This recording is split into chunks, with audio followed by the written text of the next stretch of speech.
That's way better. That's also another thing you got to do. Mm. Rich tested my resting metabolic rate, and I dialed in my nutrition recently with a diet coach, nutritionist, and then I was like, I'm starving myself, and then Rich gave me my resting metabolic rate, and it's equal to that of a chipmunk's. It was like the lowest resting metabolic rate in the world. And I have it in my notes here. I'm either the most efficient person in the entire world. Like my body just goes from like a world destroyer into complete like namaste Buddha style. And it doesn't need anything. It doesn't fight anything. Or I'm just a humongous pussy because I had the resting metabolic rate of almost 1,000 flat. And he's texted me before 3,600 calories just for laying down. Yeah. Also, now my suspicion is because of circumstances, he rolled out of bed, no coffee, no food, sleep in his eyes, put the mask on, laid him on the floor, and took a sample. And the metabolic rate was really, really low. I was surprised at how low it was, almost to the point where I was concerned the machine was jacked up or something. So I tested the hoses and everything was perfect. I just had the machine calibrated. There's only been 3 tests run through it. So had to go with it. But if you add his daily activity and you add in his training, it brings him up to about 3,700 calories necessary. By the way, still for him, very low. Now, I know he's been kind of rolling around that window, but he's lost weight. So it's probably lighter than is necessary. I mean, realize too that the exercise on average is about 12 to 1,500 calories expended per hour. And he doesn't do anything for an hour, so you realize that his expense is probably much, much higher than that. So he did have the metabolism of a skinny little girl, though. I got to say that. Hey, Margaret, tell me the truth. Is this internet cutting out? No, I can hear y'all fine. There's just a couple of delays. Is it his or is mine cutting out also? No, Rich is just as still as a statue. Rich. What? You bitched at me for literally 2 days straight telling me about how great Tennessee is, and you guys still use tinfoil fucking hats for Wi-Fi down there. Dude. Your Wi-Fi blows, dude. He spent literally 2 days being like, oh man, I am so glad I left California. California is such a piece of shit. This road's a piece of shit. You're a piece of shit. Everything's a piece of shit. But Franklin, Tennessee, the Lord has arrived. I mean, the dude would not stop. All I know is I couldn't get a phone call out of your place. I had to go out there and fucking do smoke signals to try to speak with people. Oh, so do we. You ever seen one of like Southern Baptist church pastors? He's like, Lord, let me tell you about how fine this beautiful day is. That is rich. Yeah. That is rich. I love those dudes. I love those dudes. They're like these old white guys that have like these just red faces from high blood pressure and yelling into the mic. And they have on these crazy expensive suits telling these people, you got to donate. You got to praise the Lord. They're dialed up, all like looking like they're walking the Vegas Strip and everything. And I'm like, yeah, bro, you're not getting a dime from me. Dude, I just want to say good morning to our boys, Jared and Nuno. Jared, I don't know where you live, Jared. You live in Tennessee. Jared probably lives in Tennessee also. I know Nuno lives over in the UK. These guys are always supportive. They show up for every show. So, Rich, you better bring something interesting other than your moans and groans about my road. Hey, Jared has actually been very involved, like Facebook, the podcast, all the posts for everybody, you, me, Builder, House. Like he's hey, Nick Hoyer better watch out, bro. Jared's trying to take the #1 spot. I think next Monday we should have both those guys on, either Monday or Thursday. We want to talk about the fat because they're fighting each other. Oh, yeah. Rich, would you say that the people in California are fitter or Tennessee are fitter? California. Oh. Would you say that the people are better in California or the people in Tennessee? The what? The people, the quality of people. It's his Oh, tinfoil. the It's people of got a California wrinkle in it. suck ass. That's true. Look at you, dude. Right on top. Up top. That's why I've left. I won't date women in California or the United States anymore. Only foreigners. It's completely changed my life. Do you see how much I smile now? Yeah. Listen, just because you invoked this conversation, I can tell you that walking through LAX is like going through a prison. You know, you got to watch your back. You never know who's going to put a shiv in your ass, right? You go into Nashville Airport, and there's country music live going on. Everybody's smiling. How you all doing? You know, everybody's happy. And by the way, this thing that you got going on here, look at, I'm losing my hands, and that's not me. That's your stupid thing you're broadcasting. No, that's you, Rich. Filter. Rich, you have a filter on. You don't even know it. Do you have a piano in your house? That's not how. Okay, that's your thing. I didn't set that up. If I get out of there, I have a green screen behind me right now, and if I just go to my camera exclusively, it's going to look stupid. All you're going to see is that green screen. So, but that's probably why your hands are disappearing, because it's the app that you put on. The green screen. Don't blame on me, brother. It's your program, butt cheese. It's your program. You set your background, Rich. You act like I'm the bully that forced you to put yourself in some random room at the piano. Rich has got a new book. It's The Dark Side of Podcasting. Yeah. The Dark Side of the Mountain. You like how I Brokeback Mountain. That's where he lives. He lives in Brokeback Mountain.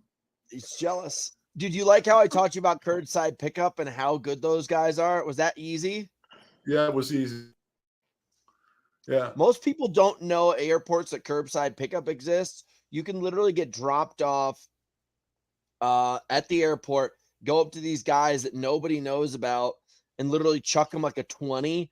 They will get you in, check you in, and like get everything done so quickly. Oh, the outside check-in, they got the luggage, everything. No one lines up for those dudes. And if you're checking bags, dude, you're in and out and then straight through to security. Dude. Oh, there you go, Rich. Oh, look at that. You cleared up. Move your hand. Wave for the people. Oh, look at that. Can I tell you something? That background is on his program. The reason I let's not go there. It's just I have legit stuff going on here. When I do this, it's a real cool background, and my hands aren't disappearing in the screen. But just because I want to make it comfortable for you, look, I'll hear my mic in there, so it look even more legit. So anyway, let's have a conversation that matters, okay? Well, I know, but everyone, listen, it's nice to kind of chill out for a second. Just let's ease into this. Let's have a conversation, see where it goes. Let me offer you this, okay, before we get into details. I did enjoy staying out there with you. I did enjoy the steak dinner that you prepared on your barbecue was awesome. Thank you. You did a great job. Hold on, Rich. Yeah. It was a grill. You didn't have a barbecue. You had grilled meat. All right, there you go. Whatever the hell it was. Okay. It wasn't like a Traeger like I'm running over here, but it was good. You did a good job. Nice. It was quality though, right? You know that I cooked a good steak. You did good. I mean, I just touched on the barbecue thing because when I lived in New York, people were like, "Hey man, we're going to a barbecue." And I was like, "Oh, hell yeah, dude. I could totally use some smoked meat right now, some brisket, whatever." And I show up and I'm like, "Where's the barbecue?" And people are like, "What do you mean? It's right there." And I'm like, No. You said it's a barbecue. Where's the barbecue? They're like, "We're barbecuing burgers and hot dogs." And I'm like, "Oh, you mean you're grilling burgers and dogs? That this isn't a barbecue." Yeah. Well, I get you. But so let me finish. And then you were kind enough to allow me to bring you into my old cigar shop to see some old friends, smoke a cigar, drink a little bourbon with some great friends, and then go to Mastro's and have a steak dinner. And you picked that up too. I'm not a cheap piece of shit. You should see the way that I treat the girls that I date. Yeah, I'll bet. You got to And pay them a lot to stick around with you. You put a wig on, you can be next in line. You can be next in line. Yeah. Well, when you come out here, we're going to treat you with Southern hospitality. I've been chopping it up with one of those cigars since you left. I don't know if it's good custom. The thing is so big, it's like a baseball bat. I'm splitting it over 3 days. I just don't. Well, look, it's not for girls. So it's I get that. I get that. I just listen. I don't have an hour and a half to just like puff the shit out of this thing. But I've been just enjoying it over the past. I'll finish it up tonight on a grill. We're gonna have a grill out tonight, and I love the thing. I turned them on to the finest Cuban cigars in the world. This is something you just can't find anywhere. I got to connect, and that's why I wanted to go. And I turned them on to a fistful of the best Cuban cigars you can put your hand on. None of that Dominican or Nicaraguan crap. This is like legit Cuban cigars. And he even asked the guy, we're talking about straight from the stores. I didn't even bring it up because when I asked Rich, I was like, so how do I go about this moving forward? He goes, you're not allowed to go about it. He's like, it's Fight Club. You're not allowed to talk about Fight Club. You already broke the first rule of Fight Club, Rich. Well, I didn't say where it was. Yeah. So I guess the interesting thing that I wanted to get into you today, besides smoking cigars. Oh, wait a second. How did you feel about that bottle of bourbon? I won't tell about what happened after the story. It was fine. It was fine. It was not bad. I drank. I have some stuff here. It's 10 years old. It's bottled in bond. Very, very nice stuff. Long story short, no, it was all good. Hey, is this a real cup of coffee? Disgusting. Oh wow. Let me tell you guys something. These girls that are visiting, good friends of mine, the Bar Talk girls, they do some podcast work with us. You guys have all probably met them on the show. I don't know who raised them. Maybe they were raised by wolves because wolves don't drink coffee, but they make coffee every single morning and they're so excited about it. They're all chatty and giddy. And it's just brown. This is sewer water. This is their cup. And I took a sip of it, and there's no flavor whatsoever. Rich came over. I made Rich a nice pot of coffee. If you know just the right amount, you need about 2 to 3 inches worth of coffee grounds at the bottom of a French press. Otherwise, it's going to taste like shit. I measure mine out every morning, dude. Like, I grind mine. I've got my setting. I grind the beans fresh before every cup. Measure it out on the scale, right amount of beans, right amount of water. I do a 16-1, so 16 ounces of water for 1 ounces of beans in my pour over. Sounds like you're an advanced man. Hey, dude, we love coffee. I want to go over some things, and I want to start. I'm going to put the cart before the horse here. So Rich, if you guys haven't found this out by now, has been working with me since 2014. I'll tell the story again in its briefness, but basically I'm training for a television show with all these ultra marathons inside of it. So I'm doing hours and hours and hours on my bicycle, and I'm just ripping through podcasts, and I find the Natural Running Network. And so I started listening to this guy's shows, and he's got great people on. He's got a lot of opinions. And at some point in time, he says he's in Camarillo. I was like, what the hell? It's like, that's only 45 minutes north of me. So I call the dude. I'm like, hey, I'd like to come over, do some testing, blah, blah, blah. I get there and I'm giddy as all hell. I'm like, fucking, yeah, I'm going to show this dude how fit I am, blah, blah, blah. I tell him I'm a pro Spartan racer. I'm one of the best guys in the world. He doesn't give a shit. He's like, oh, you do mud runs. And I was like, yeah, but I'm good. And then he tests me. He's like, yeah, whatever. And, we spend the next 6 months kind of getting to know each other, and he starts to really push my numbers way up.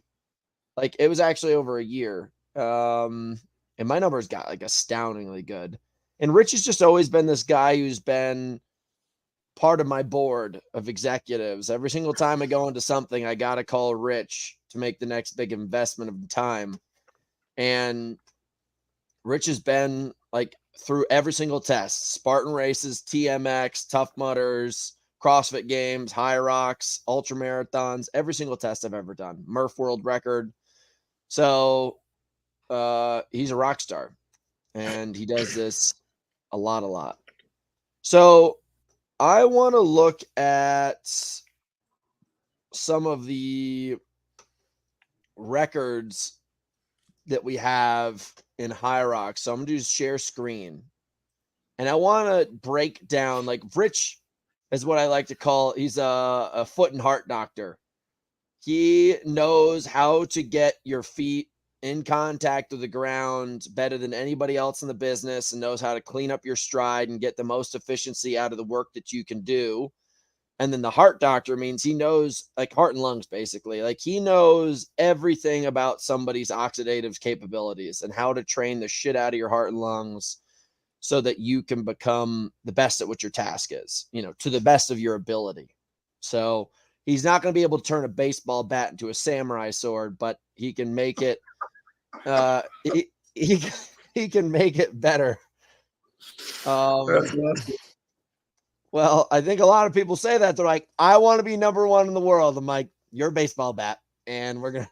It's funny. You're not going to use that because, like, often people, when they first meet me and they come to get tested, whatever, they have that puppy dog look on their face after the test. And it's like, well, what do you think? Do I have a chance? I'm going to go, well, you got your baseball bat. Got your baseball bat, and then you got your samurai sword. Yeah. I like it. I'm sorry. Oh, I like it. Let's see here. Okay, share screen. Entire screen. I'm just picturing a katana on top of like a baseball bat grip, or a baseball bat with a full tanged like katana grip, like one of the two. Yeah. Or it's like, oh yeah, I'm finessing. It's like, bro, you got a baseball bat at the end of that. How do we find out? I'm not gonna lie, guys. I don't want to sound stupid, but how do I get to the 2020? Oh, they don't even have results that go back into the 2022s and stuff. All-time race results. Do you think there's a way to go back, way back? I don't think we can. Making me put my glasses back on. I can't see.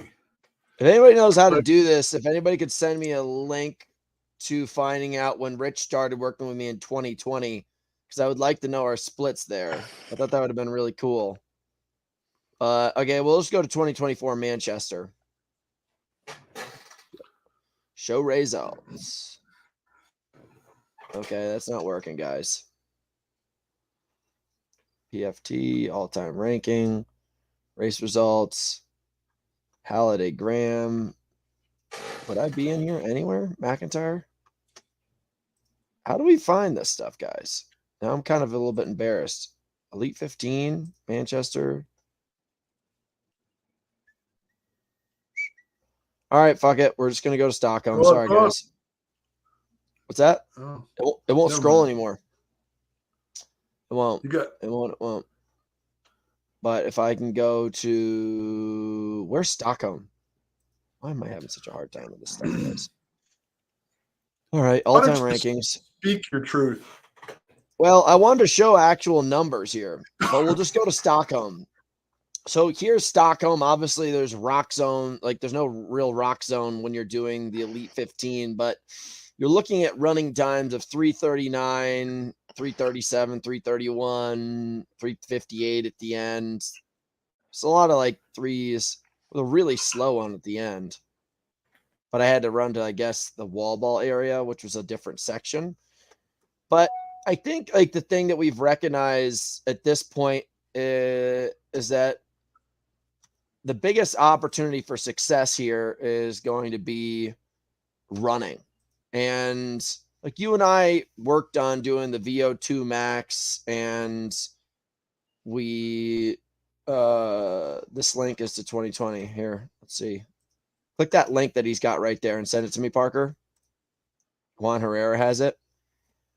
I think that everyone's starting to recognize that High Rocks is, that everybody is starting to realize that like High Rocks is becoming such predominantly a running race. And it's my belief now that they've changed the sleds that it's change the weight capacity and the strength aspect of this race significantly enough that it's going to become even more of a runner's race. So I reached out to you to say that, like, I really want to clean up my running. I really want to get my everything in order to perfect this thing. And I'll just ask you right now, what do you think the maximum potential for somebody in the next like 18 months is in a running capacity in the Elite 15 is pace wise? Because I think based on these 333s, that means I'm running. It says it's a 333, but there's no rock zone involved. So what that means is I think we're running like around 325s, around 530 pace. What would your guess be as a running coach saying, like, what is our maximum potential in the next 18 months, at least this season? So are you trying to exclude everything but running? I'm just talking about just running. What is our running capacity? What can people really get up to in the K potential per Well, as I told you, I think that you have the ability to drop 15 seconds per 1 kilometer right now. By world championships, I think that can happen.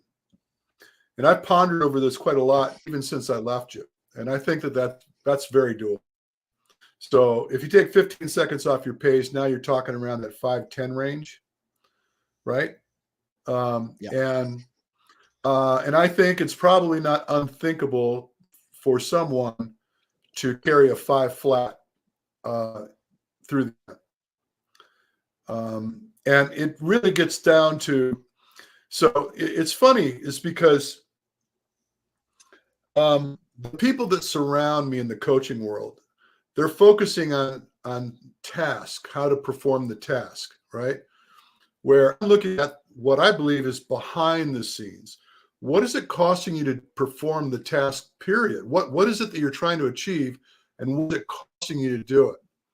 And so this cost is manifested in various ways. It's got to do with where the energy is coming from, how much energy is necessary, how much heat's being produced relative to the energy being consumed. And all of that revolves around sustainability, right? So if you can move more efficiently, you lower the cost of work. This is my mantra. This is what I deal in.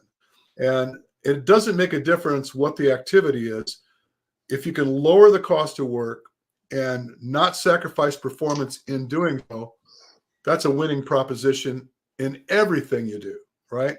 So I told you this, and I will admit that I was probably out of school when I said it. I was tossing around potential for somebody finishing one of these races in 45 minutes. I don't think that's possible. I think that's way too much to ask. But I definitely think a 5-minute mile is in the cards. So that will put us, it's probably going to put us at or under 50 minutes, right? And so how long it's going to take before that barrier is broken again, I don't know. But there gets to be a place where there's only so much efficiency you can create, right?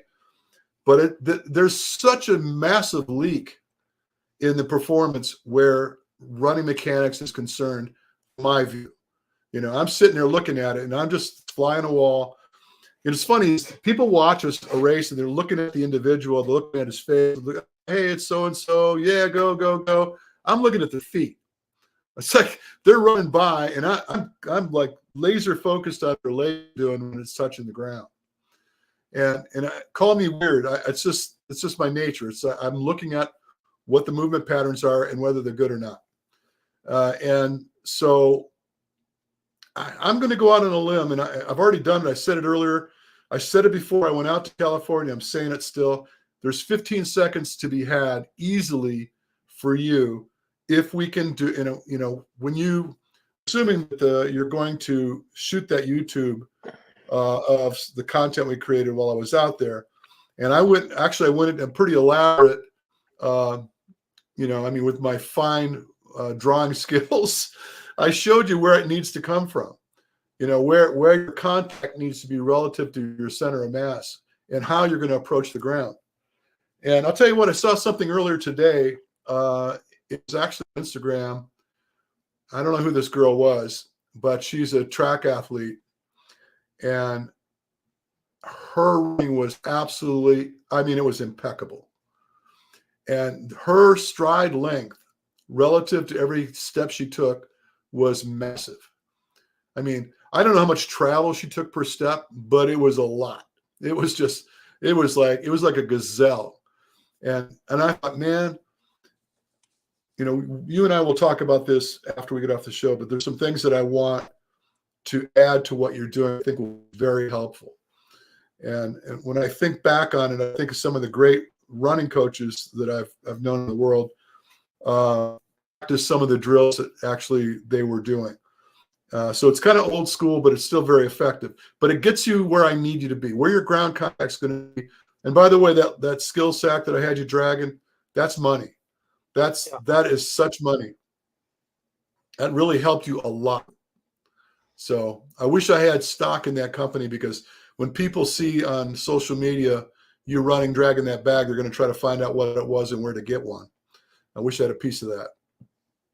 Well, I want to show you something again. So this is interesting.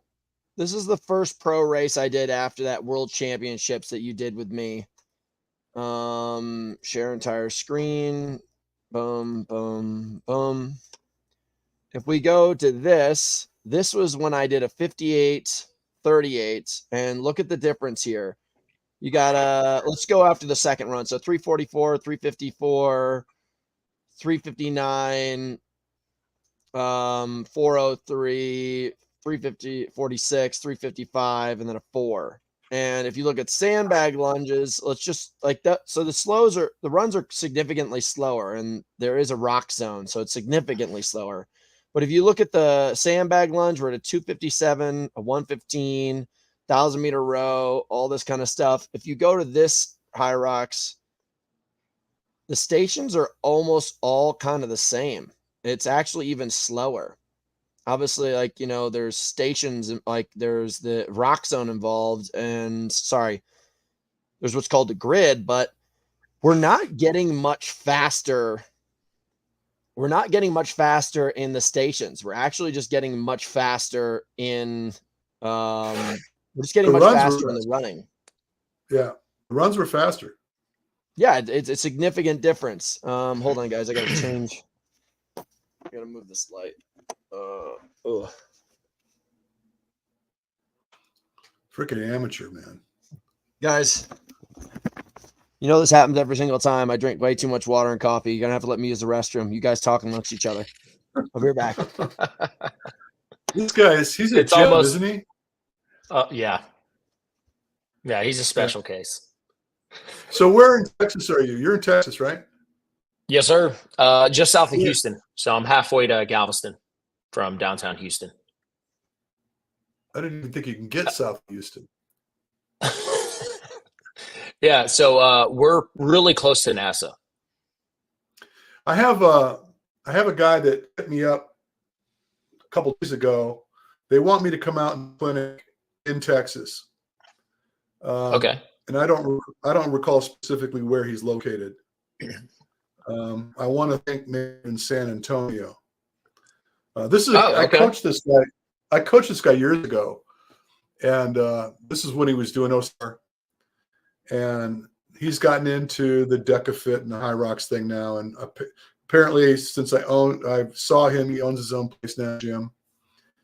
And he said, "How many people do you need for me to come out?" And we went through all that, and so he's trying to put that together. I've done multiple clinics in Texas, between Dallas and Austin were the two locations I went to. Yeah. I think I've been to Austin like 3 times, and I think I only went to Dallas once. But if I get out that way, we need to let you know. Come on. Yeah, definitely. Please. I mean, San Antonio, we love driving out there. We have my wife and I both have family out there. So San Antonio is like 4-hour drive. So I don't know. I'll let you know as soon as I figure it out. Please do. Let me know. As soon as I figure it out. Yeah. Sorry, boys. I was on. Yes, I do have a bladder. San Antonio can be a lot of fun. There's a lot of good food there too. Yeah. All right. I want to get back to my point that I was having here. Okay. Dang it! I turned down the volume. You guys speak again? Yeah. What's up? Hello. How's your bladder? Race results. I'm going to go to Manchester. I'm going to go to Pro Doubles show. We're going to go to this. So I'm going to go back to presenting. Are you guys talking at all? Oh, No, not yet. Can you hear me? There we go. Yeah. I always want to put my headphones back on. Screw this up. So I'm going to go back over here again. Boom. So this is the fastest doubles time ever done in history, but it was doubles relay. So this is like the potential of what I see. It's a 5:22, 50:22. You know, you've got these really astoundingly fast runs at the the 30-30s, 30-30s, 30-30s, all around 30-30s. Once again, there's a rock zone, so it changes things a little bit, but it's fast. You know, we got the wall balls, like, you know, basic 313. That's like as fast as you could possibly move it. Farmers carries 108, which is only 7 seconds faster than when I was doing as an individual in Dallas that time. The lunges were 208 in comparison to 257, so it's 50 seconds faster. The sled push is only 20 something seconds faster. Sled push was a lot faster. Sled pull wasn't. Burpee broad jump was about 38 seconds faster. But, you know, the running doesn't change that much, actually, between my Hyrox world record as an individual, but the stations do. So does that mean... Can you pull up DC that just went down? Because I'm curious about the sled pull and push times. In what way? Well, they changed the sleds. We've had conversation about this. Sleds are faster. Let's go, baby. Let's go. Yeah, when we did Houston with Amani, man, I got on the sled and I was like, it just took off. Dylan Scott ran a 55, and then Scott ran this one. Okay, this is Washington. Okay, so sled push 222, sled pull 321. So just to give you an example, if you go to my world record time, let's do here, Hyrox, boom, boom. Results rankings, all time, Hunter McIntyre, Handsome Delaval. I was only slightly faster, and his sled pull times was only a couple seconds behind me. But here's where we're going to get into looking at race results. We're going to go to DC. What season is this? We just did that. We just did DC. You're not seeing that? Yeah, I know, but I was trying to get a sense. Oh, all right, that's fine. That's fine. So I'll bring it up. I'll bring it back open again. I'll leave this. So we're going to go back and we're going to go to Dylan Scott, DC. And we're going to leave this one up. I'll leave that so you can see it. And what you're looking at is sled push 222, sled pull 321. Now, we're going to test this guy's race and results, and we're going to look at like a race that he did. Or he did Vienna? I don't know. Or did he? I think he did Vienna. Or let's just do Chicago. Well, yeah, that's good if you could pull them up. Well, I'm doing that. Then you have a comparison where there's a different sled. Okay, so sled push in Chicago. So he did 42 seconds slower on the sled push, and then the sled pull, he was only about 30 seconds slower. That's a lot. I know it's a lot. It's the difference of the sleds. I don't think it's the difference in his training. And I'll just give you another. I'll give you another consistency here. So we're gonna now go to world champ. Oh, that's qualifiers. Race results. We're going to go to. How do we see Manchester from last year? I guess you'd have to go here. Change the date. That's true. Okay, got it. Yeah. 2023. And then change the location. Okay, let's see here. Boom. Did that work? Am I in the right one now? Boom. Stockholm. Well, Stockholm's when we just raced. He wasn't there, was he? I don't know. Show results. No. No, he wasn't there. Let's try. David Magida won that? I don't think he was there. I would have seen his ass. That's the first name that showed up. Yeah, that's probably Oh, right. you're talking about your boy, yeah. Yeah, Manchester 2023. So let's go.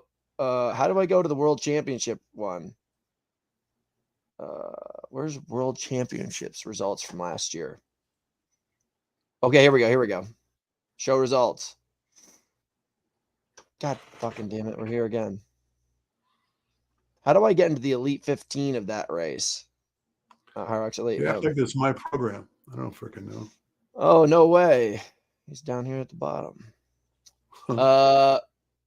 Sled pull 435, sled push 339. So if you go back to that same race, that other race where he's doing well now, it's 222. He dropped a minute. Yeah. He dropped an average a minute. Now, but I mean, there's got to be some training, but I'd say that collectively there's probably, I don't think it's a stretch to say there's 30 seconds that was offered up of the sled being an easy push or pull. Yeah. I think so. Obviously, you're the run specialist. Like, do you think there's like the biggest thing that we can gain on at this point is running? Do you think that also there's going to be this wave of people? Like, I don't know if you just saw this girl, Christy Ermo, came in this weekend and she ran a 104, which is still 6 minutes behind the people at the world record and lead, but she came in and won, and she was elite level CrossFitter. Do you think there's a chance at all for people like them to just get really stellar at the stations and start to put a whooping on some of the people in this sport without having to really polish up the running too much?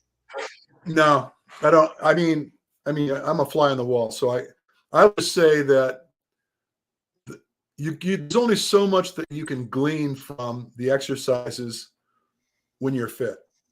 You know, it's not like because CrossFitters all of a sudden they're going to just squash everybody on all the exercises, because everybody that's on the elite level doing those exercises trained at those exercises.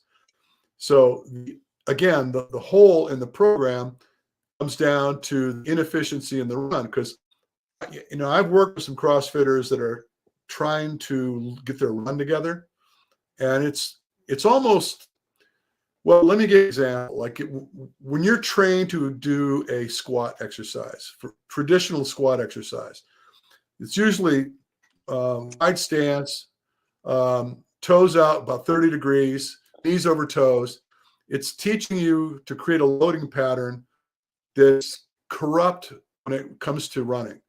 When you're running, you want toes pointing straight ahead, feet under the hips, and just the difference in the angles, the way the loading pattern is on the quadriceps, and even, you know, going down the lateral sides of the legs, it causes you to want to run like a duck, right? And so usually what I see with CrossFitters is when they try to run, I mean, it's all over the place. Not to mention their heel strike and running like a duck.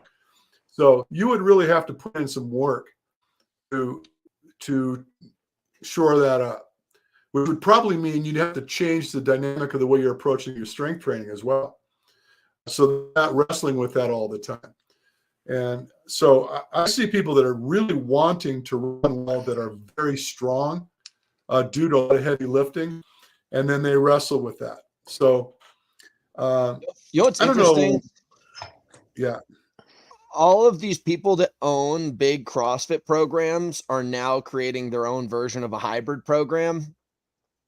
And I think what's funny is it's going to last these people about 8 weeks to 12 weeks before they start to really run into problems. And you probably understand this. If all of a sudden somebody who's worked in the strength and conditioning world for the past 5-10 years now all of a sudden decides to leap into one of these Hyrox hybrid programs, and they just start running a bunch with poor form, a bulky body, and heavy weightlifting all the time, and they don't properly negotiate the week, you're going to watch everybody getting plantar fasciitis, IT band syndrome, and calf problems like through the roof. Well, I guarantee that's across the board. So when I refer to it as drinking the Kool-Aid. When people start drinking the Kool-Aid and they identify that, whoops, yes, I in fact am a heel striker. And then so their process is, I've been watching videos, I've been listening to this guy talk. I need to be on my forefoot. So they want to transition to their forefoot, but they're not doing it effectively. And that spurs all kinds of problems, right? So they're getting in too sharp. They're still having a collision with the earth.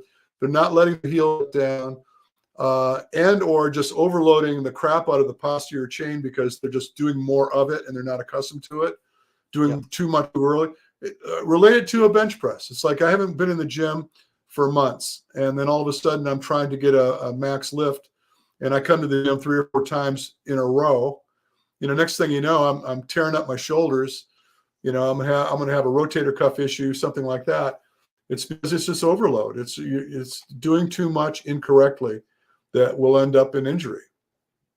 One of the things that I wanted to talk about is in the 4 years difference time that we tested last compared to now, I've increased my VO2 max in the same sport by 20%. And, part of it's the training that I'm doing. And like, I wanted to I tried to go back and look at the results I had when we tested last. And the last time we tested was right after World Championships in 2020. And they don't have any of the metrics of how long we were running for, or how long our stations were. But I wonder, based on the data that you picked up on those 2 different bodies, like obviously I've got much faster times, but would you say that it's a fitter man doing the workload? Or would you say that I'm just like truly a fitter person, or I'm just better at the task? Well, the term fit is difficult to define, because let's say, for example, in order for you to be considered fitter, we have to take into account all the categories that relates to your fitness. So how strong you are, how much endurance you have, how much power you can create, all this stuff. Hold on. Don't work with me here. So what I'm getting at is, I'm not watching you lift. I don't know whether in the past month or so, where your focus has been predominantly endurance training because your shoulder has kept you out of some of the strength training that you normally do, whether there was a benefit associated with the endurance component that you created for yourself. So yes, your VO2 score was higher than it was last time, but I still hold out that the last you took that VO2 test, the dominance you had in the strength training provided you with benefits that carried over. Now, so adding to that, putting in the higher intensity endurance, which I know you've been doing, has really moved the needle on your VO2 score. And what the benefit is, I don't want to get too crazy here, but the benefit is your threshold moved. You're actually being able to support more intensity before you completely off the chart. But I wish I would have known we're going to do this. I could have brought the charts out to show you. But your lactate tolerance is still what it was before, but the difference is your capacity to process oxygen is better than it was before. Does that make any sense? So from a standpoint of just looking at running as your fitness, yes, answer your question. You're fitter than you were before from a running perspective. So what I like to really do is I like to use a couple benchmarks to find out like where I'm at. Like a VO2 max is obviously good, or lactic threshold. Like that's the true specific under the skin data. Then I like to have what's called the over the skin data, the lab science. There's lab science and then there's field science. I'm more of a field science guy because I obviously don't have the tools that you have. Like that's what makes you a specialist. So my field science is this. I've always used time trials, meaning like around my areas, and my time trials are through the roof. Like anybody's allowed to go look at my Strava and go see that I'm PRing and getting crowns all over the place. That's awesome. But this is pretty crazy. I have one of those eccentric boards. It's have you ever seen those? That's like the flywheel weight training boards. Yeah, those things are sweet. Yeah. So it can measure your power output and does like very, very aggressive. Like, you know, it's not like our Vitruvian that's very dynamic and you can do all this kind of stuff. It's really just designed for like explosive power outputs. So here's me with a test last year. So I don't know if you guys can see this, but there's the scores on here of like, do you guys see the number of like 300 on there? Oh, we just see the stack. We can't see the numbers. Yeah. Yeah. Okay. So the peak height is 318. Do you guys see that? Mm-hmm. That was me over a set of 10 reps. Now check this the fuck out.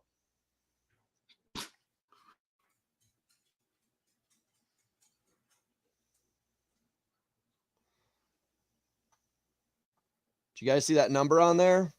Hold on. No. Come on. Come on. We just see the stack. Fix. Just tell me We what just the see number the is. increasing blocks. I wanted you to see it. Well, we can't. 814. Just tell me what the number is. Oh, yeah. Oh, there we go. 814. There it goes. 800? It's more The than machine- double. It's more than double, dude. No, The machine was broken? well, I started doing this work with Jacques earlier in the year, and you guys saw me working on that pulley machine. We lose our host? I think we did.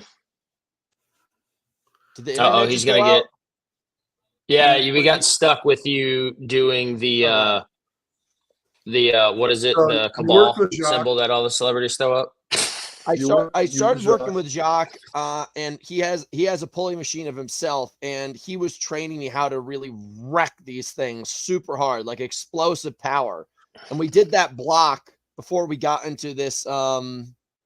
We did that block before we got into this endurance block, and I think part of it is because obviously I learned how to work these machines and be able to apply more force into them because I trained it specifically, but I also like doubled my score. Like I don't think I've gone from 500 to 1,000-pound squat, but I'm saying I can produce a lot more power along with this VO2 max. And that's all done within 1 week's time. You did my VO2 max and lactate threshold testing, and I did this power testing yesterday. So I'm just saying things are going pretty good. It's been fun. And I think those are like other things I would suggest to anybody who's listening to this podcast. Like you got to have benchmarks like that so that you can find out if you're going the right direction. And another way that I like to tell if I'm overtraining is I'll use that test right there over the next 8 weeks getting towards world championships. And if I see more than a 10% drop, I'll back off for like a week or two on the super, super hard stuff just to make sure that I don't blast over. Just some data science for you guys. Yeah, we talked about this to some degree a couple episodes back. I recommended getting a diameter for hand grip, which is apparently is a very, very close correlation to being overtrained. So if your power starts to sacrifice, your initial test to later in the week, month, whatever, check it again, you start noticing your grip strength is falling off a lot. It's giving you a pretty good indication that you've taken yourself too far. I thought that's a quick type way to figure out whether things are going south on you. Yeah. I've not tested it myself. I can tell you that your grip strength is a very good indicator of your mortality. There's scientific evidence that when your grip starts to go, you're probably going with it, right? Yeah. It's interesting. Well, it's interesting. So, like anyway. with the program that we do, I think a lot of times athletes, they get upset. They say, man, when are we going to change these lifts? And I'll do a block where the lifts are the same for 12 weeks and often even longer. And the reason why is because if you're changing the stimulus all the time, like they try to do in Westside Barbell, which is interesting if you're on like tons of steroids and you're a power lifter. But if you're an endurance athlete that's trying to be strong, you just need this one little peg on the board, almost like a height mark, high water mark. And if you're there and higher, it's better. If it's there and if it's getting lower, it means you're starting to get overtrained. And that's just something that we can tell where it's the watermark. And what we do is we fuck around with everything else. Like we're going to add more ski intervals. We're going to add more running intervals. We're going to add more volume. And we keep this thing right here. But if it starts to go down as this stuff's going up, then you can end up in this position where it just gets really sticky. And people nowadays, like they want to have like the P90X workout where it's like something new all the time. Hey guys, we're going to do banana crunches and we're going to do this. Muscle confusion. Yeah. They talk about muscle confusion. I love all the jokes behind that. There are muscles. It's like getting ready to do chest day, boom, biceps. And the muscles are like, oh my God, I wasn't ready for that. Yeah. So I think the way I wanted to end this thing is kind of just your perception of like where you and I haven't worked together in a long time. You've been sitting on the outskirts watching myself and the sport. Like, what would you say just some of the things that you've noticed from a coaching perspective that's gone on with the sport as a whole and where you think the future is going and what your and then after that, I want to know what your expectations of world championships are going to be like. Well, that's a lot. Well, you got some time. Yeah, I don't know. I like where the sport is going from a standpoint of obviously growth. The more people that get engaged, the more it's going to entice great minds to be involved in the processes. So you're going to start noticing some coaches rise to the top that are going to have good intellect. They're going to learn. And hopefully they're going to have some scientific background to support some of what the claims that they're making. But from an intellectual perspective, I think that the sport it's still early and it's got a lot of potential for growth. And obvious circumstance going to an event and seeing the gross corruptions in some of the applications that people are throwing at these devices. It's like, oh my God, and I even was, when I had a meeting with these guys from High Rocks, and I said, what the dude? I mean, there's a guy right next to you on the skier. Can't you just look to your left or your right and see how badly you're butchering the thing and learn something? You know, so there's a lot of corruption in process that has tremendous room for improvement. And I think that even bleeds into the elites. I think that some of the elites are doing some crazy stuff. And it could be that somebody told them to do something a little different than everybody else. I don't know. But I'm all about precision. And so like there's physics and there's kinematics and there's, you know, the shortest distance between A and B is a straight line, not all this kind of stuff going on in the middle. And I think when people start wrapping their head around the right way to do things, the times are going to start falling. I would really love them to stop messing with equipment. So if they're going to, they should put a torque test on the devices, like the sled. Aside from, okay, we're going to change the sled, but dynamically, how much easier did it become because we changed the sled and adjusted so that that standard doesn't change? It's very difficult to have a world record as a standard if it's not going to be repeated at the same venue, same circumstance every year. You know, when they change where they're going to have the world championships, just logistically, the course changes. So you get crushed by somebody that had an easier ride than you did. Right? Yeah. So, and I know that might not be sexy for them to, you know, look at Ironman World Championships in Kona. I was just going to say, I'm like, Ironman's different because they're like, this is the course record here, but the distance stays the same. It's just maybe elevation gains or whatever, but they're not saying that record is the record for all races. Well, the World Championships, correct me if I'm mistaken, it occurs at Kona. Well, now they're alternating. Well, it used to be that it was, you know, if you didn't race Kona, you didn't go to the World Championships, right? Yeah. Well, now what they do is last year was women in Kona, men were in Paris, Nice, and this year it switches. So men are in Kona and women are in Nice. You know what happens is the ownership of the event changed. For one, you know, the business got sold. I don't know, years ago, it got sold for like a lot of money. So yeah. I don't know, just different people involved. I don't know, but I just think that to legitimately compare yourself to others, they need to be under the same circumstance. you know, Yeah. and it's very difficult to recreate that same venue when you're moving all over the country. And so, you know, obviously if all the players show up, and so like if Hunter's the world champion and XYZ dude wants to beat Hunter, wherever Hunter is, he's got to beat Hunter, right? Yeah. And so the athlete and the course matter, right? You can't say, well, I did 2 minutes quicker than Hunter in BFE, you know, country on their course, and Hunter wasn't there, right? That's not a comparative. That's not something to look at. So I don't know. I just I think I would look, and I've harped about this many times years ago, even when I remember having a podcast with Amelia Boone. And this is back when she just won World Smutter, right? When she was all about the queen of pain and all this kind of thing, right? And you know, if you know Amelia Boone, she's an attorney and she's got a great job, right? I think she was working for Apple, or who was she working for? She was somebody like that. And I'm like, I asked her the question. I said, if this sport was able to pay you $5 million annually because of your competition, would you give up your career as an attorney? She said, no. I said, what if they gave you $10 million?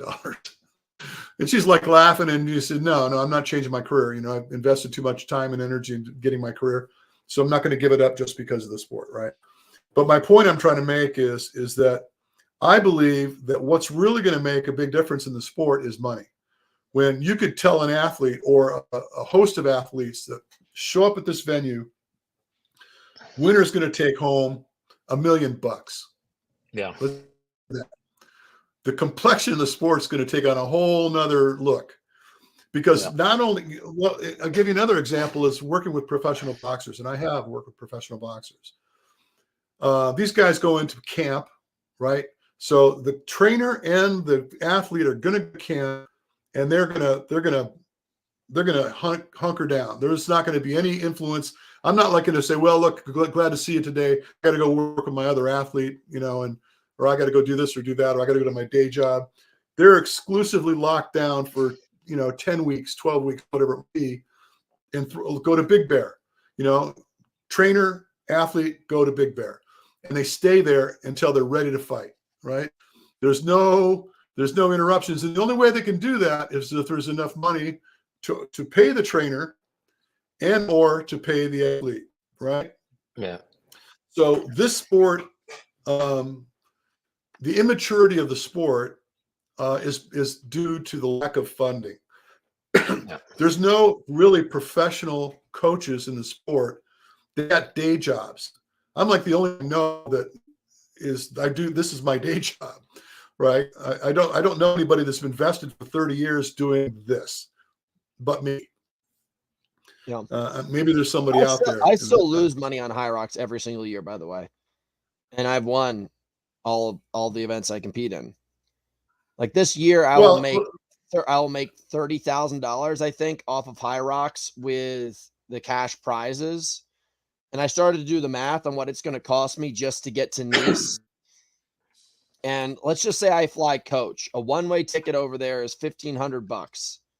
Now I race on Friday, but I have to also be there Thursday. So, and I also am the team captain for America on Sunday. So that means I have to have a hotel Thursday, Friday, Saturday, Sunday, into Monday. So 5 days, you know, that's just another $1,000 on top of it. Easily. That's if you can find a hotel cheap enough. Yeah, I know. So like you're talking about, like, I'm talking about just getting there, not even getting out of there. I would say probably $2,000. And if I spend money to get home, it's another $1,000 to $2,000 on top somehow. Yeah, and that doesn't include any of the food, the money, and I'm also coaching, equipment. Yeah, you're making my point. You're making my point. It's like we talked about this the other day. It's like Freddie Roach, who was the trainer coach for Manny Pacquiao. Yep. Yeah, Manny Pacquiao's lifetime earnings is around $500 million. Freddie Roach is signed to get 10% of what Manny earns. So as a lifetime earning, you're talking about minimum $50 million, right? So when Manny Pacquiao says, I live in the Philippines, that's where I need to train, say goodbye to Freddie Roach until camp is over. And he's not back to California until that camp is done. And he's going to be in the ring with that guy, right? So I couldn't even afford to travel to Nice to watch him race, let alone go spend 10 dedicated weeks with him and shut everything else off, because there's just no potential for him in earning the money that he needs to earn to pay a guy like me to do that work. So, I got to whore myself out to 1 million people to keep a roof over my head like everybody else, right? And on top of that, Freddie Roach, his hotel and his flights probably being comped by Pacquiao's management team because it's an expense.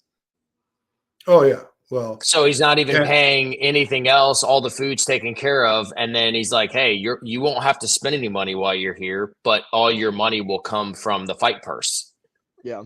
I'll just give you guys an example. I got contacted by the Doha group, and I'm very gracious that they reach out to me. The Doha group putting on the Doha High Rocks, and they offered to fly me out and pay me to go out there. And I was like, I'll lose money in the experience of just coming out here, even though you're covering the expense.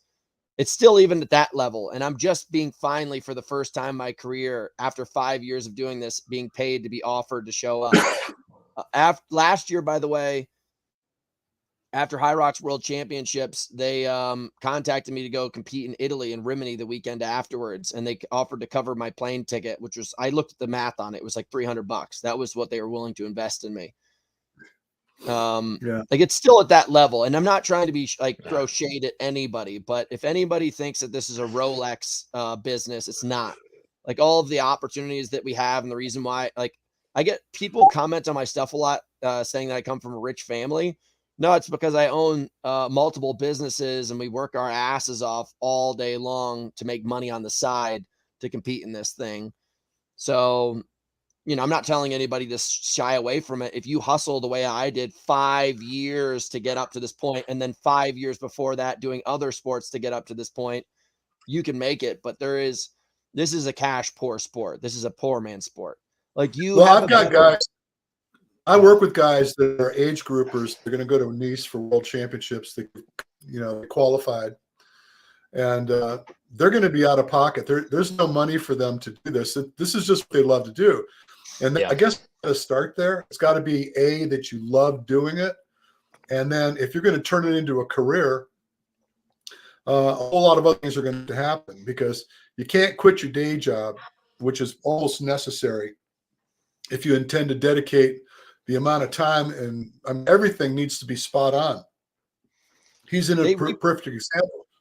He wakes up. I've been in his little domicile up there on that freaking mountain. He gets up. He's intending to eat his breakfast on a timely fashion, when his next meal's coming, what his next meal's going to do, when his training's going to go on. That's day to day. Thank God for mobile phones, because he can conduct business on his phone while he's doing all the shit he's doing. But 80% of what he's doing is training, where 80% of what everybody else is doing is getting their job, taking care of their kids, taking care of their wife, not having to get divorced because the wife's pissed because all you do is train. There's that, right? So in being in Ironman, you know how that is. It's that's the most thankless career. The only thing that has changed, that has made a massive, massive difference in triathlon, is the PTO coming in and having investors and actually paying pro athletes at races, every race. So even if you just finish a PTO race, you get money. They're walking away with at least $2,000. And I know that doesn't sound a lot, but a lot of these athletes would go to races, and if you had a shit day and you weren't on the podium, you were getting nothing, and you were completely out of that race. And now between PTO coming in and Ironman creating an actual championship schedule, it's the best time to be a pro triathlete ever, because you can actually live sustainable and win money at events, plus your sponsorship bonuses, and make a decent living. Yeah. To where you Did you don't happen have to to look at have the a video I secondary sent you? job. Did you look at Yeah. the video I sent you? Yeah. So this is your point exactly. Back then, we're talking 1983, 84. Yeah. Was that the Something- it first was year nice- Bud Light got into the sport back then? Well, it was the third year that I put on an event. But Okay. Team David, if you know the history of triathlon and sport, Team J. David, which was a guy by the name of Jerry Dominelli, he was in the investment business, was dating Gary Hoover's mom. I forgot her name, Nancy Hoover, I think it was. And so he decided, because he's got this crazy money, right? He decided that he's going to create Team J. David. So Scott Molina, Scott Tinley, Jeff Tinley, Scott Tinley's brother, Mark Allen, all these people were on the dream. Yeah. Yeah. They got paid to do nothing but train. If they needed a bike, they got a bike. They needed a massage, They had money to go That's home epic. with, right? And then every event that they attended, it was paid. So when these guys came to participate in my race in 1983, I had dinner with them at the Hyatt Regency, and it was picked up by Dominelli.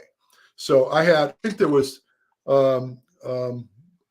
anybody that you could think of that was a top athlete that was part of Team J. David. I think there was 12 or 15 of us at dinner at the Hyatt Regency, and they just like just paid for it all. It was just wonderful. Was this a money write-off, or do you think they ever earned anything? Say that again. Do you think this was a write-off for them, or do you think they ever earned any of their money? Well, so here, the end of the story is Dominelli was a crook. He was like doing a Ponzi scheme. He was doing like Bernie Madoff. He was promising this big return on investment and stealing people's money. He ended up going to prison. And so that's when the whole Team J. David thing just collapsed. Is because all of a sudden their benefactor just off he went to prison because he got busted.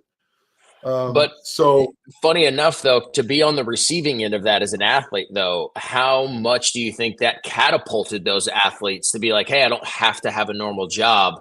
I can focus on training full bore. And then where a lot of those people ended up having careers and being stellar. Well, that's my point. So Mark Allen ended up being the best in the world. Scott Tinley prior to that was the best in the world. John Howard was on that team, as a matter of fact. Yeah. And I'll say this is a double-edged sword, though. I've met guys who are full-time pro, don't do anything else. And I've met guys that are full-time, like are pro with jobs. And for some reason, the people who keep their jobs stay a lot more mentally balanced and they last longer. I'm telling you, people that go all in and it doesn't pay back immediately, they freak out. Like you have to have a certain level of composure, because I've had these ebbs and flows for a long time. And when the pressure's all on that paycheck for the next race and your sponsors, like, dude, only reason it's unneeded stress. If I don't win world championships, I'll string it out for maybe one or two more races, but then all of a sudden these deals, they disappear. They just do. Yeah. And if you don't got something to back it up, man, that floor underneath you is thin, like a piece of paper. It's a false floor. So you got to just be careful. Hobie Call, Cody Moat, two greatest guys I probably ever raced against. And, obviously John Albin and Ryan Atkins are right up there too. They're all probably equal. But those guys had jobs the whole time. And they were murdering people, like really, really murdering people. You had, Robert Killian was in the military, had kids, wife, murdering people, just crushing it. I'm living in Durango on an air mattress, going to Cold Stone at night, sucking on ice cream. Like, these dudes, families tucking in their kids, waking up, going to the military base in the morning, just work the shit out of it, dude. So I will say, don't anybody listen to this and get caught up in this idea that you got to go pro. I'll put it to you this way. No. This is something he's probably not going to like hearing this. James Kelly was living in Australia last year. and he had a little bit more responsibility in a life there. And then all of a sudden he gave up on a year of that and got into High Rocks full time, put himself all the way in, hasn't got the results that he's looking for this year. So that's a risk. He went all in. And I like James a lot. I'm not saying anything bad about James. I'm just saying that now all of a sudden he's in this space where he just went all in for a year, and the likelihood that he's going to make it in Copenhagen or Anaheim, it's thin because he's already missed it the last couple times. Well, yeah. So, but the point is that there's just no money in the sport yet.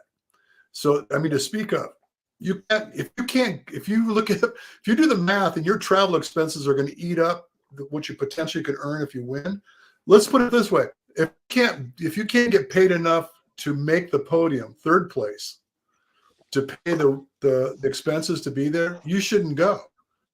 You shouldn't go because it's a bad gamble, right? Yeah, don't like take the dive if there's no water in the pool. Like, nope, it's a risk.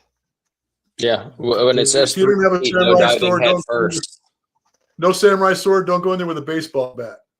Yeah, dude, I love that Graham Halliday made it.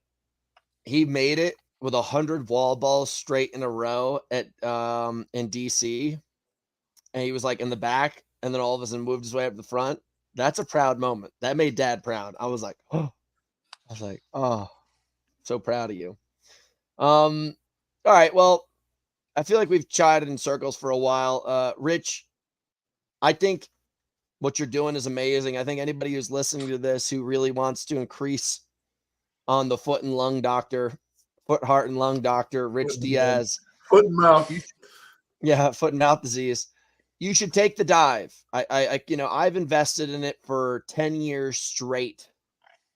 And I can tell you right now, it doesn't get much better than this. Like, you got to find somebody who's willing to, he's like the Olympic lifting coach of running. Like, you got to get that technique and get those things in line, or you're just never going to break through to your potential. And I think a lot of what he's saying is very true with our potentials. I'm hoping to make Rich proud by taking off those 15 seconds per run, because I will make you guys fucking suffer, but it will be short and sweet for my end, at least. And, we're putting the work in. Yeah, give him a proud death. That scene from The Last Samurai, they're just charging with swords and pitchforks, and I've just got a Gatling gun.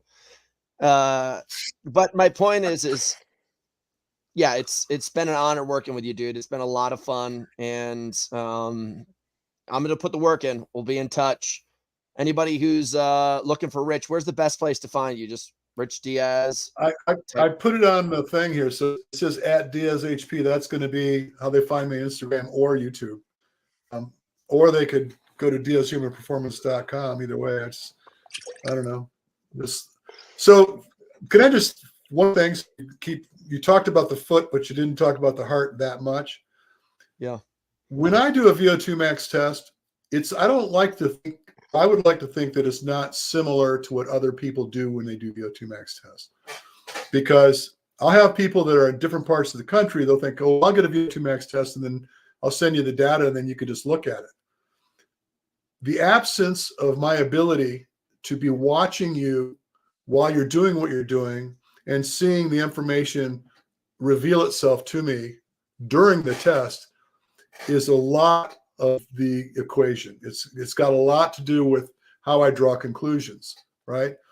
And so it's just not about, okay, after your threshold came up at 130 or whatever it is, I didn't see what you were doing at that. I didn't see what your tolerance was throughout that. So eyeball it while the data is being revealed is really important. And I tell people all the time, the testing for me is like the crystal ball. It explains to you who you are. I had a conversation with a fella yesterday that contacted me. He's going to come out and see me. He's also a coach, works with pro athletes. And I explained to him, I said, look, we just had this long conversation. You explained to me who you are. And I got a good sense of who you are. You told me where you've competed and how you are and how strong you might be and whatever. I said, but in 15 minutes of doing a test, I will know who you are. And that's different. So that comes with tenure. It's just, I've been doing this for so many years now that I feel like there's an added advantage of my eyes being on the data as it's being revealed. So I took the moment to blow my own horse now. Yeah, but I mean, I think that's pretty vital. It's kind of like if Hunter or myself and we're coaching somebody, and then as we see the way that they do it, we start to really understand what they're doing versus because Right. we've had tons of people that have come to us for coaching and they're like, hey, this is totally different. And Right. as we have a conversation with them, Hunter looks at the data and we have this conversation with them. It's the same thing. You have your own set of glasses that you see this through, and that's what's made Absolutely you right. you. Absolutely correct. All right, boys. Put a fork in it, Hunter. I just got in trouble. I just got an email saying that the elite relay race has not been announced, and then I should stop talking about it. Whoops. They love giving you shit, don't they? Well, why the hell wouldn't you say that up front, for Christ's sake? Yeah, if it's like, hey, this is something, but please don't say anything about it till we've announced it. Like, kind of a big deal. The marketing department's like a soup can without a label. I'll All end the it here. dented cans, 50 Yeah. cents. Here we go, guys. Hold on a second. See you guys later. Thanks for tuning in.